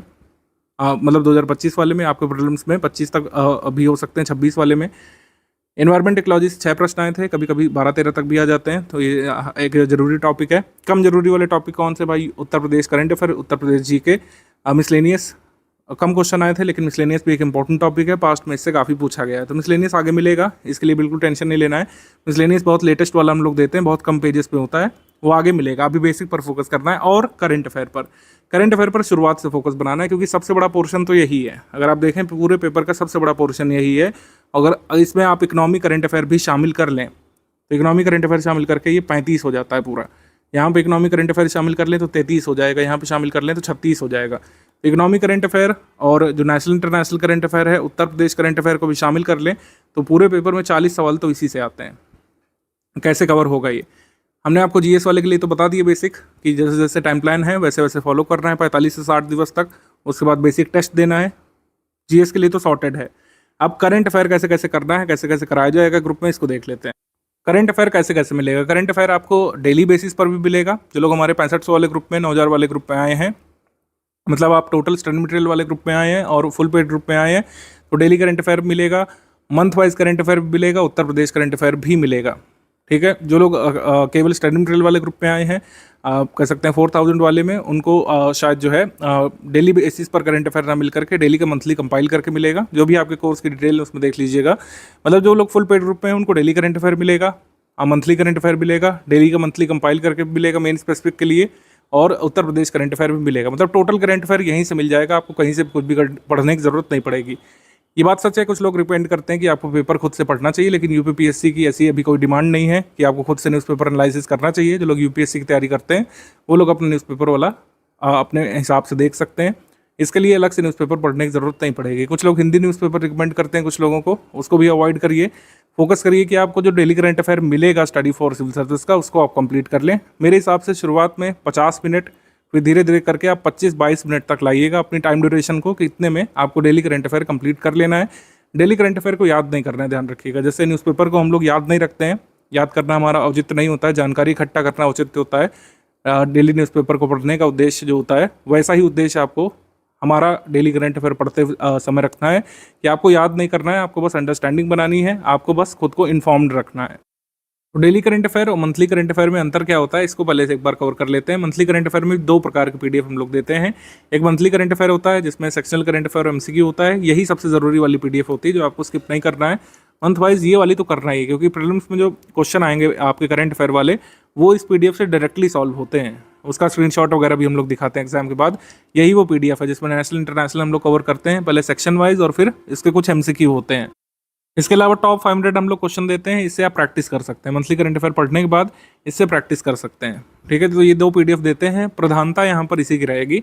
जो प्राइमरी पीडीएफ जो आपको स्टडी करनी है, जो फंडामेंटल आपको स्टडी करना ही करना है, वो ये है, ये मैंडेटरी है इसको स्टडी करना। ये टॉप 500 वाला आपके पास समय है, अगर आपको लगता है कि रिवाइज करना चाहते हैं तो इसको पढ़ सकते हैं। ये मैंडेटरी नहीं है। 500 वाला ये कॉम्प्लीमेंट्री है, मैंडेटरी नहीं है। अगर आपको रिवाइज करना है, आपको लग रहा है कि मंथली करंट अफेयर पढ़ने के बाद हमको और प्रैक्टिस करने की ज़रूरत है, तो आप इससे कर सकते हैं। लेकिन जो मैंडेटरी है, जो कंपलसरी है, वो ये वाली है, मंथली करंट अफेयर पढ़ना प्रीलिम्स के लिए कंपलसरी है। ये कंपलसरी पीडीएफ है। डेली करंट अफेयर और मंथली करंट अफेयर में क्या अंतर होता है, इसको एक बार अच्छे से हम लोग डिकोड कर लेते हैं, जिससे आगे परेशानी होगी नहीं। कई सारे लोगों के मन में डाउट रहता है। डेली करंट अफेयर की जो पीडीएफ है 14-16 पेजेस में डेली बेसिस पर आती है। जैसे न्यूज़पेपर आता है आपके पास, न्यूज़पेपर में कई सारे घटनाक्रम होते हैं, खेल घटनाक्रम भी होता है और बॉलीवुड से भी जुड़ा पेज रहता है, जो आपके लिए कभी भी जरूरी होता नहीं है। मतलब बॉलीवुड की एक आधी खबरें, अवार्ड वगैरह शो को छोड़ करके कुछ जरूरी नहीं होता हमारे एग्जाम के लिए। तो डेली करंट अफेयर का उद्देश्य यही है कि आपको गैर ज़रूरी चीज़ों से बचा करके कुछ ऐसी चीज़ दी जाए जो प्रोडक्टिव हो, ओवरऑल आपके प्रिपरेशन में हेल्प करे और डिस्ट्रैक्टिव भी ना हो। ठीक है, मतलब डिस्ट्रैक्ट भी ना करे इधर उधर की न्यूज़ से। तो ये मुख्य परीक्षा के सिलेबस पर केंद्रित करके दी जाती है। जैसे आपने अगर देखा होगा डेली करंट अफेयर का स्ट्रक्चर, उसमें बकायदा लिखा भी रहता है कि GS1 से संबंधित टॉपिक है, GS4 का टॉपिक है, GS2 का टॉपिक है, GS3 का है। इस तरीके से लिखा भी रहता है उसमें। किसी भी घटनाक्रम को, किसी भी न्यूज़ को, या फिर कह सकते हैं किसी भी मेन इवेंट को 360 डिग्री कवर करने का इसमें प्रयास किया जाता है, जिससे आपको ज़्यादा से ज़्यादा मैटर मिले। इसमें चीज़ों को पल्लवित किया जाता है, एक्सपैंड किया जाता है।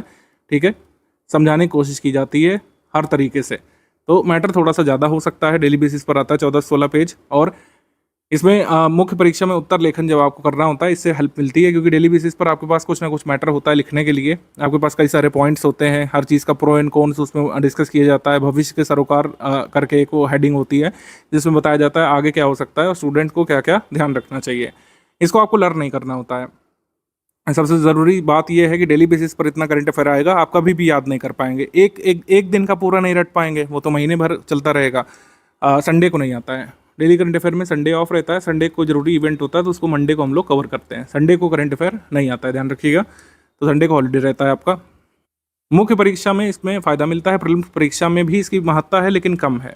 ठीक है, तो ये daily current affair mains focus ज़्यादा होता है, इसमें मेंस में ज़्यादा हेल्प मिलती है आपको, प्रीलिम्स में कम हेल्प मिलती है, और इसको लर्न नहीं करना होता है। ये मुख्य बिंदु हो गए। मंथली करंट अफेयर डिफर कैसे करता है? मंथली करंट अफेयर का स्ट्रक्चर ही बिल्कुल अलग है। आपने देखा होगा शुरुआत में कुछ टेबल्स बनी रहती है, उसमें कुछ न्यूज़ लिखी है, और फिर बाद में कुछ MCQ है। पूरी तरीके से प्रीलिम्स में जैसे क्वेश्चन आयोग पूछता है, उसी फॉर्मेट में हम बनाने का प्रयास करते हैं। इसमें कोशिश की जाती है कि कम से कम शब्दों में पूरे मंथ का हम लोग कवर कर लें। आपने देखा होगा नंबर ऑफ पेजेस कम से कम रखने का प्रयास किया जाता है, फॉन्ट भी छोटे रखे जाते हैं, क्योंकि कहीं ना कहीं आगे जा करके आपको मल्टीपल टाइम्स इसका रिवीजन करना पड़ेगा। करंट अफेयर में प्रत्यक्ष तौर पर फायदा मिलता है। देखिए हमने लिख भी दिया, डायरेक्टली आपको फायदा मिलता है। डायरेक्टली कैसे डायरेक्टली फायदा मिलता है? जैसे एग्जाम में मान लीजिए पूछ लिया कि G20 समिट जो हुई, उसमें अध्यक्षता किस राष्ट्र ने की। मल्टीपल स्टेटमेंट वाला सवाल आ गया, उसमें एक स्टेटमेंट में पूछ लिया कि अध्यक्षता किस राष्ट्र ने की, तो उसमें हमारे करंट अफेयर की PDF पे लिखा रहता है ऑलरेडी कि अध्यक्षता किसने की, उस समिट की थीम क्या थी, यानी मुख्य विषय क्या था, समिट में कोई इंपॉर्टेंट निर्णय लिया गया, G20 में क्या किसी नए सदस्य को जोड़ लिया गया, या फिर कोई इवेंट हुआ जरूरी वाला, और अगर भारत ने उसमें पार्टिसिपेट किया तो भारत की तरफ से गया कौन था, भारत ने क्या कोई नई अनाउंसमेंट की उसके बारे में, कोई नया क्या कह सकते हैं चार्टर वगैरह जारी किया गया, या फिर जो विज़न डॉक्यूमेंट है उसमें कोई नई अनाउंसमेंट की गई है, ये सब चीज़ें। डिक्लेरेशन का नाम क्या है जो कह सकते हैं समिट में अनाउंस की गई। वो ऐसे कई सारे फैक्ट जो मेमोराइज भी करने पड़ सकते हैं डायरेक्टली। जैसे जब G20 की अध्यक्षता भारत को मिली थी, तो उसमें उस साल कई सारे फैक्ट थे जो G20 के बारे में आपको मेमोराइज करने पड़े थे। इस बार जो हॉट टॉपिक है पूरे साल भर जो रहा, PM सूर्य घर मुफ्त बिजली योजना, इसके बारे में UPSC ने भी पूछा। PM सूर्य घर मुफ्त बिजली वाला सभी एग्जाम्स में लगभग पूछा। 2025 का जो पेपर होने वाला है, मैं एंटिसिपेट कर रहा हूँ कि इससे भी अभी जो है आपको क्वेश्चन देखने को मिलेगा। 2025 के पेपर में प्रीलिम्स में PM सूर्य घर से एक क्वेश्चन बहुत ही एंटिसिपेट किया जा रहा है। मुझे लगता है कि कुछ ना कुछ तो ज़रूर पूछेंगे इसमें। तो हमने क्या किया कि PM सूर्य घर का पूरा एक वीडियो बना करके 2025 वाले ग्रुप में डाल दिया। तो मंथली करंट अफेयर में क्या होता है कि कोई भी बहुत ज़रूरी इवेंट होता है तो उसके जितने भी फैक्ट हो सकते हैं ज़रूरी वाले, जैसे नेशनल पार्क 107वां नंबर का आ गया है, तो उसके जितने भी जरूरी फैक्ट हैं उस मंथ के मंथली करंट अफेयर में डाल दिए गए हैं। जिस मंथ नया नेशनल पार्क क्रिएट हुआ, नई वाइल्ड लाइफ सेंचुरी कोई क्रिएट हुई, नई रामसर साइट जो है डिक्लेयर हुई, जैसे इस बार जून में नई रामसर साइट डिक्लेयर हुई है, तो जून मंथ के करंट अफेयर में 2025 में सारी डिटेल उस रामसर साइट के बारे में और जितना भी प्रीलिम्स से पूछा जा सकता है वो उसमें कवर करा दिया जाता है। तो मंथली करंट अफेयर कॉम्प्रिहेंसिव रखने का प्रयास किया जाता है, क्योंकि कहीं ना कहीं इसका आगे जा करके आपको रिवीजन भी करना है, कई सारे तथ्यों को याद भी करना पड़ सकता है। इसी वजह से इसको ब्रीफ रखा जाता है, इसको सक्सिनेट रखा जाता है, इसको ब्रीफ रखा जाता है, सक्सिनेट रखा जाता है, ल्यूसिड रखा जाता है। वहीं ये डेली वाले को हम लोग एक्सपैंड करने का प्रयास करते हैं। इसको कई बार वर्बोस भी लग सकता है आपको कि इसमें तो सर बहुत ज़्यादा एडिंग है। एक्चुअली उसका महत्व है, आपको 360 डिग्री किसी चीज़ के बारे में पता करना होता है तो थोड़ा सा नंबर ऑफ पेजेस बढ़ जाते हैं, लेकिन उसका कहीं ना कहीं महत्व है मेंस के लिए। तो प्रीलिम्स फोकस्ड करंट अफेयर है आपका मंथली वाला करंट अफेयर, जो मंथ वाइज आपको मिलता है। हर मंथ की 4 तारीख को हम लोग देते हैं, हर मंथ की 4 तारीख को। जैसे जून मंथ का आपको कब मिलेगा? जून मंथ को मिलेगा 4 जुलाई की रात में, और जुलाई मंथ का कब मिलेगा? 4 अगस्त की रात में। ठीक है, तो इस तरीके से मंथली करंट अफेयर मिलता जाता है। टॉप 500 MCQ हम लोग देते हैं, वो करीब 8 या 10 तारीख को आता है। वो उसी मंथ का रिवीजन होता है, मतलब उसी मंथ का आप रिवाइज कर सकते हैं 500 MCQ लगा करके। उत्तर प्रदेश करंट अफेयर ये आपको मिल जाता है हर मंथ की करीब 12 तारीख को। ठीक है, तो ये ध्यान रखिएगा, इस तरीके से करंट अफेयर मिलता रहेगा। इसी तरीके से आपको पढ़ते हुए चलना है। कोशिश करिए कि डेली का जो करंट अफेयर है वो डेली बेसिस पर निपटाएं। आप ये शेड्यूल नहीं बनाइएगा गलती से भी कि 7 दिन का एक साथ रिवाइज करेंगे, तब उसमें मज़ा नहीं आएगा, उसमें बेनिफिट कम मिलेगा। तो आपको क्लियर हो गया होगा कि डेली करंट अफेयर का क्या बेनिफिट है, मंथली करंट अफेयर का क्या बेनिफिट है, टॉप 500 MCQ का रेलिवेंस क्या है, और उत्तर प्रदेश करंट अफेयर का क्या रेलिवेंस है। उत्तर प्रदेश करंट अफेयर हर बार ऐसा देखा गया है कि कई बार GS का रेलिवेंस होता है, मतलब उत्तर प्रदेश की GK कई बार ज़्यादा पूछी जाती है, किसी साल करंट अफेयर ज़्यादा पूछा जाता है। जैसे इस साल यूपी करंट से कम सवाल आए थे, या फिर बहुत ही कम सवाल आए थे कह सकते हैं। 2025 वाले में ऐसा हो सकता है 4-5 प्रश्न आ जाए। तो एक एग्जाम में 4-5 प्रश्न अगर आप सही निकालना चाहते हैं तो उत्तर प्रदेश करंट अफेयर को लगातार फॉलो करना चाहिए मंथ वाइज। और अगर नहीं भी आता है, मान लीजिए कि आपको नहीं भी आता है सवाल प्रीलिम्स में उत्तर प्रदेश करंट अफेयर से नहीं मिलता है, तो मेंस में जो GS 5 और 6 पेपर है उसके लिए हेल्प करता है। कई सारे फैक्ट आपको इसमें मिल जाते हैं GS पेपर 5 और 6 के लिए, क्योंकि यूपी स्पेशल तो पढ़ना ही डिटेल में GS 5 और 6 में, तो उससे अभी आप अपडेटेड रहते हैं उत्तर प्रदेश करंट अफेयर से। पेड क्विज की जानकारी बाद में दी जाएगी, क्योंकि अभी बेसिक आपको कंप्लीट करना है। तुरंत ही सारी चीज़ें नहीं शुरुआत करेंगे, अदरवाइज आप लोग पैनिक मोड पे चले जाते हैं। और ये बात सही भी है कि पहले पढ़ाई फिर प्रैक्टिस, यही सही तरीका है। अभी आप जो है पढ़ाई करिए, आप डेली जो है आपको 4.5 घंटे करीब निकालने पड़ सकते हैं। सब कुछ अगर धीरे धीरे स्लोली भी अगर करेंगे तो, और अगर आप प्रो हैं तो 3 घंटे में भी हो जाएगा। अगर आप बीच में ब्रेक लेते हैं, हफ्ते में ब्रेक हो जाते हैं आपके, तब भी 5 घंटे में ये टारगेट कंप्लीट किया जा सकता है। उसके बाद जो है बेसिक टेस्ट आपके होंगे, फिर इवैल्यूएशन होगा, और फिर आगे की जानकारी हम आपको देंगे कैसे कैसे क्या क्या करना है। करंट अफेयर जैसे कुछ लोग पूछेंगे किस मंथ से किस मंथ तक का करना है, तो देखिए अभी क्लैरिटी नहीं है। जिस मंथ से आपको ग्रुप में दिया जा चुका है उस मंथ से आप लोग करना शुरू कर लीजिए मंथली वाला, उसके पहले का भी करने की ज़रूरत नहीं पड़ेगी। ठीक है, अभी काफ़ी टाइम है हमारे पास। और करंट अफेयर आइडली 1 वर्ष का तैयार किया जाता है। एग्जाम डेट से 1 साल या 13 महीने पहले तक का करंट अफेयर तैयार करना सफिशिएंट होता है। इसमें आपके 95 से 99% का सवाल कवर हो जाते हैं हमेशा ही। तो 1 साल का ही करना है, तो क्यों इतना पहले से बर्डन लें आप, क्योंकि कई सारी चीज़ें बदल जाएंगी। इस साल के अगर आप पद्मश्री पद्म विभूषण तैयार करेंगे तो ऐसा हो सकता है 2026 में बदल जाए, बिल्कुल बदलेगा। नए अवॉर्डीज आ जाएंगे, नए अवार्ड आ जाते हैं, नए इंडेक्स आ जाते हैं, तो कई सारी चीज़ें बदल जाती हैं। तो जिस मंथ से दिया जा चुका है उस मंथ से शुरू कर लीजिए आप लोग। उत्तर प्रदेश का भी मंथली और नेशनल इंटरनेशनल का भी मंथली जिस मंथ से दिया जा चुका है उस मंथ से आप लोग शुरू कर लीजिए। अल्टीमेट गोल देखिए ये है, जो प्रीलिम्स ग्रुप में आए हैं उनका अल्टीमेट गोल अपनी PDF में नाम देखना है। अपनी PDF मतलब जो रिजल्ट की PDF आएगी प्रीलिम्स के बाद, उसमें अपना नाम आपको पाना है। अल्टीमेट गोल यही है। इसी वजह से इतना पैसा, इतना धन खर्च करके, इतना जो है आपको मेहनत भी करनी है आगे काफ़ी दिन तक, तो उसका परिणाम आपको हासिल करना ही है। परिणाम क्या हासिल करना है भाई? कट ऑफ क्या है भाई? कट ऑफ 2018 से यहाँ पे दिया हुआ है, क्योंकि 2018 के बाद से ही पैटर्न बदला है।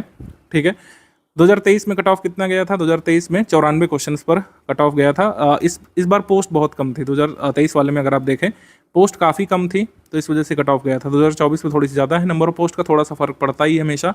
एग्जीक्यूटिव पोस्ट कम होने की वजह से कट ऑफ यहाँ पर 125 मार्क्स का गया था। लेकिन अगर नॉर्मली 400, 500, 600 पोस्ट जब भी होती हैं जिस साल, उस साल इतना ही कट ऑफ जाता है। 111 मार्क्स कट ऑफ गया था 2022 वाले में, यानी 83.28 क्वेश्चन आप सही करके मेंस की टिकट पा सकते थे।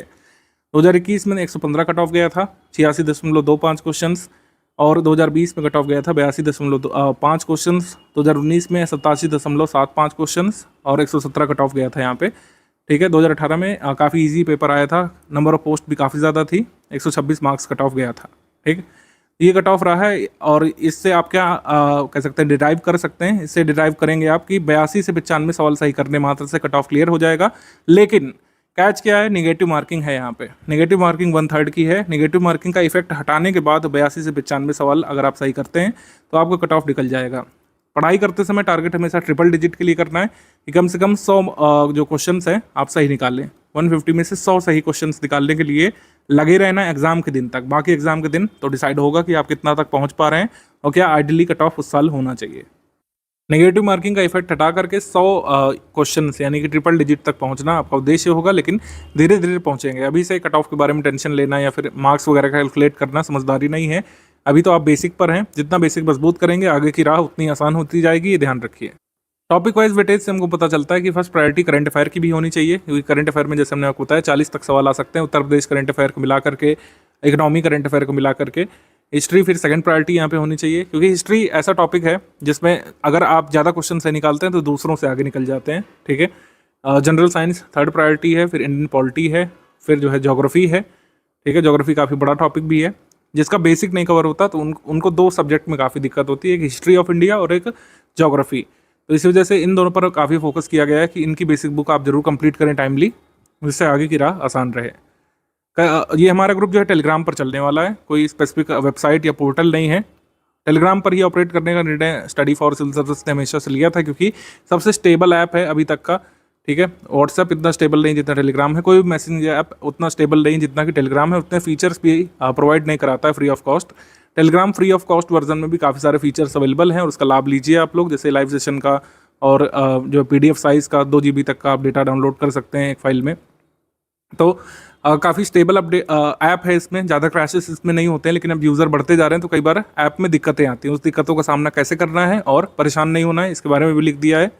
कई बार आपका ग्रुप लोड नहीं होता है तो आप लोग जो है हमारी टीम को फ़ोन करने लगते हैं। इसको करने के बजाय ये कुछ स्टेप्स आप पहले कर लिया करिए, ट्रबल शूट कर लिया करिए। पहले इंटरनेट कनेक्शन अपना चेक करिए, एरोप्लेन मोड में डाल करके फिर जो है डेटा ऑन करिए। कई बार इससे सही हो जाता है, कई बार डिवाइस को रिस्टार्ट करने से सही हो जाता है, कई बार जो कैश मेमोरी है उसको हटाना पड़ता है, कई बार स्टोरेज बहुत ज़्यादा भर जाता है आपका टेलीग्राम में तो स्लो चलने लगता है या फिर लोड होने में देर लगाता है।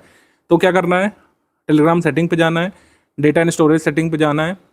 ठीक है, स्टोरेज डेटा पर जाना है, उसमें कैश मेमोरी पूरी क्लीन कर लेना है। ऐसे होगा क्या कि जो भी आप स्टोर किए होंगे अपने मोबाइल में वो हट जाएगा। आपको दोबारा डाउनलोड करने का ऑप्शन आएगा, लेकिन दोबारा डाउनलोड करने के बाद कोई दिक्कत नहीं होती है। कई बार टेलीग्राम को अनइंस्टॉल भी करना पड़ सकता है, क्योंकि कई बार बग आ जाता है उसमें। बग कैसे हटेगा, जब आप पूरा उसको हटा देंगे ऐप को और फिर उसको इंस्टॉल करेंगे। कई सारे लोग पूछते हैं कि सर क्या अनइंस्टॉल करने से पूरा हमारा डेटा चला जाएगा? ऐसा नहीं होता है। आप अनइंस्टॉल करके फिर से इंस्टॉल करिए। जिस नंबर से आपने रजिस्टर किया है हमारे टेलीग्राम ग्रुप में, उसी से फिर लॉगिन कर लीजिए, सारा डेटा वापस आ जाता है। कोशिश करें कि टेलीग्राम को प्ले स्टोर से या फिर अपने एप्पल के ऐप स्टोर से, आईपैड के ऐप स्टोर से लेटेस्ट वर्जन में अपडेट रखें, जिससे आगे कोई दिक्कत ना हो। CSAT के लिए अभी स्टडी मटेरियल हमने नहीं दिया है। CSAT का कंप्लीट स्टडी मटेरियल और टॉपिक वाइज जो प्रीवियस ईयर पेपर हैं वो अभी हम बाद में देंगे। GS के लिए भी प्रीवियस ईयर पेपर हम कुछ दिन बाद आपको साझा करेंगे, सब कुछ कंपाइल करके। अभी जो है आपको बेसिक पर फोकस करना है। बेसिक पर फोकस करने के बाद आपको बेसिक टेस्ट देने हैं। बेसिक टेस्ट के बाद exam oriented test, prelims oriented test भी होंगे आगे, उसका डिटेल आपको मिलेगा बाद में। प्रीवियस ईयर क्वेश्चन का जो कंपाइलेशन है वो स्टडी फॉर सिविल सर्विस आपको ग्रुप में देगा और वो कब से पढ़ना है हम बता देंगे, उस हिसाब से आप लोग चालू करिएगा।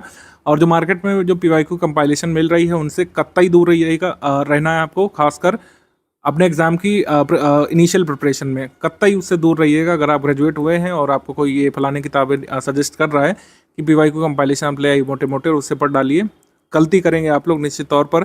कभी भी आपके बेसिक मजबूत होंगे नहीं और मेंस में खासी दिक्कत आने वाली है। ये मोटे मोटे PYQ कंपाइलेशन 2016 में या फिर 2014 या उससे पहले रेलिवेंट होते थे, जब मेंस का पेपर भी ऑब्जेक्टिव होता था। अब इसका महत्व नहीं रह गया है। PYQ किस तरीके से पढ़ना चाहिए और कौन कौन से मिथक या मिथ एसोसिएटेड हैं PYQ से, उसको क्लियर कर लेते हैं यहाँ पे शॉर्ट में। मैं यहाँ पर किसी को डिफेम करने के लिए या फिर किसी की स्ट्रैटेजी को कह सकते हैं नीचा दिखाने के लिए नहीं आया हूँ, या फिर हमें ये नहीं कहना है कि हमारी स्ट्रैटेजी सर्वश्रेष्ठ है, लेकिन लॉजिक के साथ यहाँ पर समझते हैं कि PYQ कंपाइलेशन क्यों नहीं पढ़ना चाहिए। PYQ हमें सिलेबस को समझने में हेल्प करता है, ये सही बात है। और PYQ हमेशा ही देखना चाहिए। जैसे हमने आपको कुछ PYQ दिखाए थे कि कैसे NCERT हेल्प करती है सॉल्व करने में हमारे पेपर को, PYQ के माध्यम से मैं आपको समझा पाया। पीवाईक्यू कई बार हेल्प करते हैं सिलेबस को समझने में, क्योंकि सिलेबस जो है यूपीपीएससी का आधे पेज में लिख करके आयोग देता है, उससे कई बार चीज़ें नहीं अंडरस्टैंड कर पाते हैं आप लोग। ये बात सच है कि पीवाईक्यू से हमें काफ़ी कुछ अंदाज़ा पड़ जाता है कि क्या पूछा जाएगा, कौन कौन से टॉपिक्स जरूरी हैं। जैसे पॉवर्टी वाला टॉपिक जरूरी है, हमको पीवाईक्यू से अंदाज़ा लग जाता है। पीवाईक्यू से हमें ये पता चलता है कि किस विषय में किस हद तक प्रश्न बन सकते हैं, किस विषय से कितने प्रश्न बन रहे हैं, किस हद तक कितनी डेप्थ तक प्रश्न बन रहे हैं, कि अगर आयोग जो है हिमालय से पूछेगा तो क्या क्या तक पूछ सकता है, हिमालय के कितने अंदर आयोग पूछ सकता है, ठीक है। डेक्कन प्लेट्यू जो है उसमें कितने तथ्य पूछ सकता है, या फिर हिस्ट्री ऑफ इंडिया है, मुगल प्रशासन से क्या क्या किस हद तक पूछ सकता है, कितनी गहराई तक सवाल बन सकते हैं, ये हमको भान हो जाता है। और पीवाईक्यू से बढ़िया कोई समझा नहीं सकता है। सबसे जो मिथ है एसोसिएटेड कि 10 साल के पीवाईक्यू कंप्लीट कर लो, सिलेबस कंप्लीट, इससे बड़ा मिथ कोई नहीं है। इससे तो बिल्कुल दूर रहना है आपको, अदरवाइज आपकी प्रिपरेशन बहुत लंबी चलने वाली है। बिना कोई जो है कह सकते हैं परिणाम लाए बहुत लंबे समय तक प्रिपरेशन कर सकते हैं आप, अगर आप इस मिथ को फॉलो करेंगे कि पीवाईक्यू कंप्लीट कर लो पिछले 10-20 साल के। पीवाईक्यू से ये सब लाभ मिलते हैं, लेकिन पीवाईक्यू से आप कंप्लीट नहीं कर पाएंगे सिलेबस। पीवाईक्यू के सोल्यूशन और एक्सप्लेनेशन वाली जो बुक्स आती हैं उसको कंप्लीट करने से सिलेबस कंप्लीट होता है, ऐसा नहीं होता है कभी, और कभी हुआ नहीं है। पीवाईक्यू से मिलते जुलते सवाल आ जाते हैं, ये लाई ऑफ द सेंचुरी है। पीवाईक्यू से इंस्पायर्ड सवाल होते हैं लेकिन बहुत कम होते हैं, और पीवाईक्यू से आजकल जो सवाल बन भी रहे हैं वो काफ़ी टफ लेवल के बन रहे हैं, मतलब 5-6 पीवाईक्यू को मिला करके सवाल बन रहा है, जिससे कुछ लाभ ज़्यादा नहीं होता है। पीवाईक्यू बहुत सारे रिपीट होते हैं ऐसा नहीं है, ठीक है। बेसिक कॉन्सेप्ट रिपीट होते हैं, पीवाईक्यू नहीं रिपीट होते हैं ज़्यादा, ये ध्यान रखिएगा। यूपीपीएससी 2026 के ग्रुप में जो लोग आए हैं तो इसका मतलब है काफ़ी आप एंथुसियास्टिक हैं एग्ज़ाम को क्लियर करने को लेकर के, कि आपने इतना लॉन्ग टर्म बैच ज्वाइन किया है। लेकिन ज़रूरी है कि कंसिस्टेंसी आपकी बनी रहे। पहले दिवस तक जो उत्साह रहता है वो डे नंबर 300 तक या डे नंबर 600 तक भी बना रहे तो अच्छा रहता है, तभी आपको लाभ मिलता है। कंसिस्टेंसी बहुत ज़रूरी है, निरंतरता बहुत ज़्यादा ज़रूरी है एग्ज़ाम क्लियर करने के लिए, यूपीपीएससी जैसे एग्ज़ाम को क्लियर करने के लिए, जिसका सिलेबस काफ़ी बड़ा है। आपको पेशेंस भी बनाए रखना पड़ेगा। कई बार लोगों की आस छूट जाती है कि अरे सर बहुत टाइम लग रहा है, ऐसा कैसे होगा, कई सारे सवाल गलत होंगे, पढ़ने के बाद भी टेस्ट सीरीज में सवाल गलत निकलेंगे। आपको पेशेंस बनाए रखना है, हार्डवर्क करते रहना है, कंसिस्टेंसी बनाए रखनी है, और बिलीफ अपने ऊपर रखना है, फोकस करते हुए कि हम जो पढ़ रहे हैं सही दिशा में काम कर रहे हैं, चीज़ें सुधरेंगी धीरे धीरे। ऐसा हो सकता है कि लगातार पढ़ने के बाद भी बेसिक टेस्ट में आप कम स्कोर कर पाएँ, क्योंकि बेसिक टेस्ट हमारी टीम थोड़ा सा टफ लेवल का ही बनाती है, जिससे आप लोग कंप्लेसेंट ना हो जाएं। तो ये नहीं सोचना है कि हमारे बहुत कम नंबर आ रहे हैं। अगर आप 50, 55, 60% भी स्कोर करेंगे टेस्ट में तो इसका मतलब है कि आपकी पढ़ाई सही दिशा में रही है और उस हिसाब से आगे बढ़ते जाना है। कुछ लोग यहाँ पे सवाल करते हैं कि सर लंबे समय तक रिटेन करने के लिए हम क्या कुछ स्ट्रैटेजी अपना सकते हैं। तो मैं हमेशा कहता हूँ कि आप अपने हिसाब से स्ट्रैटेजी बनाइए। कुछ लोगों के लिए नोट मेकिंग वर्क करता है। नोट मेकिंग कुछ लोग करते हैं अपने डिजिटल डिवाइस में, आजकल नोट मेकिंग करने लग रहे हैं। तो नोट मेकिंग आप चाहें तो कर सकते हैं, चाहें तो आप जो है मल्टीपल टाइम्स रिवीजन वाला फॉर्मूला अपना सकते हैं। दोनों ही फॉर्मूला वर्क करता है। कई सारे लोगों ने बिना नोट्स बनाए अपना पूरा प्रीलिम्स क्लियर किया है मल्टीपल टाइम्स रिवीजन से, और कई सारे लोग नोट्स भी बनाते हैं, नोट्स से भी उनका काफ़ी फ़ायदा मिलता है। तो दोनों ही में से कोई मेथड आप अपना सकते हैं, दोनों के अपने अपने फ़ायदे नुकसान है। नोट मेकिंग में थोड़ा सा ज़्यादा टाइम लगता है, लेकिन ये काफ़ी इफेक्टिव तरीका है चीज़ों को लंबे समय तक रिटेन रखने का, याद रखने का। नोट मेकिंग में बस कोशिश करिए कि नोट्स आपके जो है रिलेवेंट रहें, शॉर्ट रहें। नोट्स अगर शॉर्ट नहीं कर पा रहे हैं आप, यानी कि हमारा जो मंथली करंट अफेयर का PDF है, अगर आप उसका नोट 30 पेज में बना रहे हैं तो कोई फ़ायदा नहीं। उससे अच्छा तो आप मल्टीपल टाइम्स रिवाइज ही कर लें। शॉर्ट नोट्स रखने की कोशिश करिए कि अगर आप 6 पेज में हमारे मंथली करंट अफेयर को नोट कर पा रहे हैं तो उसको नोट किया करिए। आप शॉर्ट रखिए, रिलेवेंट रखिए, और ऐसा रखिए कि आप उसको रिवाइज भी कर पाएँ। तो नोट्स जो है शॉर्ट और रिलेवेंट होने चाहिए, तभी आपको मैक्सिमम बेनिफिट मिलेगा। जैसे हिस्ट्री एक बहुत इन्फॉर्मेशन डेंस टॉपिक होता है, इसमें आपको सक्सिनेट नोट्स बनाने का प्रयास करना चाहिए। आप जरूरी नहीं कि यही चार्ट फॉलो करें जो मैं आपको दिखा रहा हूँ, आप अपने हिसाब से कोई भी मेथड अपना सकते हैं। कुछ लोग डायग्राम बनाते हैं, कुछ लोग जो है ग्राफ बनाते हैं, कुछ लोग कॉज इफेक्ट डायग्राम बनाते हैं, कुछ लोग सनरे डायग्राम इस्तेमाल करते हैं। किसी भी तरीके का आपको मेथड हो, आपके लिए वर्क करना चाहिए। जैसे हिस्ट्री में कोशिश करिए कि इस तरीके के डायग्राम बनाया करिए जिसमें ये क्लियर रहे कि पहले कौन सा इवेंट हुआ, बाद में कौन सा इवेंट हुआ। इसमें याद करने में आसानी रहती है। जो इन्फॉर्मेशन जो रिटेन रखनी है एग्जाम के लिए, उसको आप ब्लॉक में लिख सकते हैं या अलग से हाईलाइट करके रख सकते हैं। डेट्स वगैरह जरूर लिखिए हिस्ट्री में बीच बीच में, जिससे क्लियर रहे कि क्या क्रोनोलॉजी चल रही है।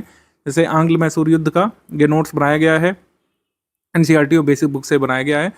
मतलब NCERT बेसिक बुक और स्टैंडर्ड बुक से मैंने बनाया है और मेजर सोर्सेज की हेल्प ली है। ज़रूरी नहीं कि सारी इन्फॉर्मेशन आपके नोट्स में आ जाए, जितना आपका कह सकते हैं सोर्स मटेरियल है। जैसे NCERT से जो भी आप समझें, NCERT का आप चैप्टर पढ़िए, हड़प्पन सिविलाइजेशन जो संबंधित है, आपके बुक में जो जो दिया हुआ है उसमें से आप नोट करिए। भले ही आपको लगे कि कुछ चीज़ें रह रही हैं, वो आगे कवर होंगी पूरे मटेरियल में, टेस्ट सीरीज से कवर होगी। कई सारे तथ्य आपको आगे मिलने वाले हैं, कोई टेंशन वाली बात नहीं है।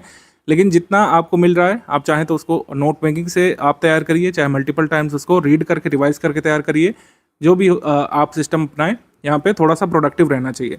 कोशिश तो हमेशा करनी चाहिए कि कोई भी आप सामग्री पढ़ रहे हो, जैसे मैथ्स में नियम होता है कि खाली हाथ नहीं पढ़ा जाता है, पेन पेपर लेकर के पढ़ा जाता है, पेन नोटबुक लेकर के, वैसे ही जीएस में भी आदत बनाइए करंट अफेयर में कि कुछ कुछ चीज़ें आप जरूर नोट करते जाएं, ठीक है। इससे एक अच्छी हैबिट बनती है लिखने की, और ये आंसर राइटिंग में भी हेल्प करेगी आगे चल करके।